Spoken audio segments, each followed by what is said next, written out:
প্রবাস থেকে দেশে ফিরে শখ করে নিজের বাড়ি বানিয়েছিলেন এক প্রবাস ফেরত যুবক। তবে সে খবর ছড়িয়ে পড়তেই সেই বাড়িতে হানা দিতে দেশীয় অস্ত্রশস্ত্র নিয়ে বেশ ঘটা করেই ডাকাতির প্রস্তুতি নিয়েছিল একদল ডাকাত। তবে ডাকাতি করতে গিয়ে যে তাদের ভাগ্যে হঠাৎ এক অদ্ভুত ঘটনা ঘটতে পারে তা বোধহয় কল্পনাও করেনি তারা। সেই বাড়িতে ঢুকতে না ঢুকতেই রীতিমতো ঊর্ধ্বশ্বাসে দৌড়ে পালিয়ে বেঁচেছে ৮-১০ জনের সেই ডাকাত দল।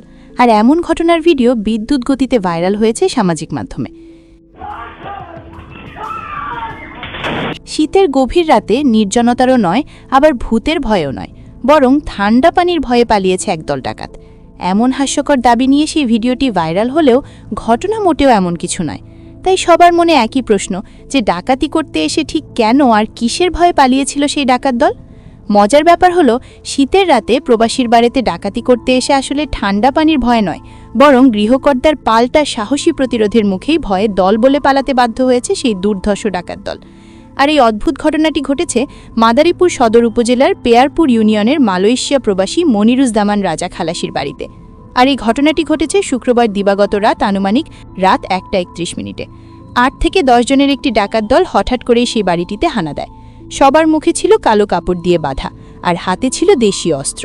এদিকে সিসিটিভিতে ডাকাতদের উপস্থিতি টের পেলেও শুরুতে তাদের সংখ্যা দেখে ঘাবড়ে গিয়েছিলেন রাজা। তবে তখনই তিনি নিয়ে বসেন এক সাহসী পদক্ষেপ। হঠাৎ করে কোনো ভয়কে তোয়াক্কা না করে দা হাতে নিয়ে ঘরের দরজার আড়ালে লুকিয়ে পড়েন তিনি। আর এরপর ডাকাতরা দরজা ভেঙে ঘরে ঢুকতে না ঢুকতেই আচমকা পাল্টা আক্রমণ করে বসেন রাজা। আর এই আকস্মিকী আক্রমণে হতভম্ব হয়ে পড়েন ডাকাত দল। পরপর ২ জন ডাকাত সেই দায়ের আঘাতে আহত হলে পুরো চক্রে আতঙ্ক ছড়িয়ে পড়ে। আর মুহূর্তের মধ্যেই ডাকাতি ছেড়ে প্রাণ ভয়ে দৌড়ে পালাতে শুরু করেন তারা।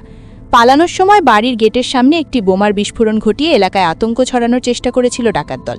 এমনকি তাড়াহুড়ো করে পালাতে গিয়ে একজন এক পাটি জুতো ফেলে রেখে পালিয়ে যায় বলে জানিয়েছেন গৃহকর্তা।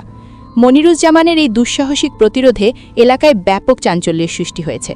স্থানীয় বাসিন্দারা বলছেন, একা হাতে সশস্ত্র ডাকাতদের রুখে দেওয়ার ঘটনা বেশ বিরল। মাদারীপুর সদর থানা পুলিশ জানিয়েছে ঘটনা একটি লিখিত অভিযোগ গ্রহণ করা হয়েছে।